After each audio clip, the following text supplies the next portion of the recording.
இன்றைக்கி simple chilli போட போகிறோம். நல்லா கலக்கி வச்சுக்கணும். சில்லி பவுடர் போட்டு நல்லா கலக்கி ஒரு 10 நிமிஷம் விட்டு அப்புறம் வறுக்கணும். இன்றைக்கி இப்போ வடைச்சட்டியை வச்சுட்டோம். எண்ணெய் காயுது, பற்ற வச்சுட்டோம். எண்ணெய் காய்ஞ்சி அது போடணும். செம்மீன் போட போகிறோம். சூப்பர். இப்போ எண்ணெய் காய்ஞ்சிருச்சு, போடுறோம்.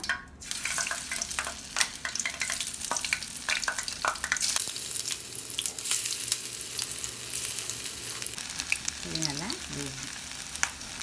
வேகணும். நல்லா ஒரு 10 நிமிஷம் வேகணும். இப்போ சிம்பிள் சில்லி ரெடி.